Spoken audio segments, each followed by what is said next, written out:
Hi ഷേ good morning. Hi guys. അപ്പോൾ യൂസിന് 6 മാസമാനായി. എത്ര പെട്ടെന്ന് സമയം പോയെന്ന് നമ്മൾ കണ്ണടച്ച് തുറക്കുമ്പോഴേക്ക് തന്നെ 6 മാസമാനായി.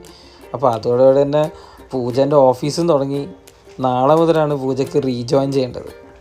പിന്നെ അച്ചാച്ചനും അച്ചമ്മയൊക്കെ ഇവിടെ ഉള്ളതുകൊണ്ട് വലിയ പ്രശ്നമൊന്നും ഉണ്ടാവില്ല എന്ന് വിചാരിക്കുന്നു. ഞാനൊരു പുതിയ ഡ്രിമ്മർ വാങ്ങിയിട്ടായിരുന്നു. അപ്പോൾ ഫസ്റ്റ് നമുക്ക് യൂസിൻ്റെ മുടിയിൽ ഒരു കുത്തപ്പിനാറ് പണിയാന്ന് വിചാരിച്ചേ. അങ്ങനെ മുടിയിൽ മുറിച്ച് യൂസിന് ഞാനൊരു ഫ്രീക്കിനൊക്കെ എടുത്ത്. ഇനി വലുതാവും ഇതൊക്കെ കണ്ടിട്ട് എന്നെ പിടിച്ച് മുട്ടടിക്കുമെന്നല്ലേ ഇപ്പം എൻ്റെ പേടി. ഇപ്പോൾ ബാംഗ്ലൂർ വെതറൊക്കെ അടിപൊളിയായി, നല്ല തണുപ്പും കാര്യങ്ങളൊക്കെ വന്ന് ഉറക്കം കഴിഞ്ഞ് എണീക്കുമ്പോഴേക്ക് ഈസിൻ്റെ കഞ്ഞിയൊക്കെ റെഡി ആയിട്ടുണ്ടായിരുന്നു. അപ്പോൾ പിന്നെ എൻ്റെ അടുത്ത പരിപാടി ഈസിനെ കഞ്ഞി കുടിപ്പിക്കില്ലേ.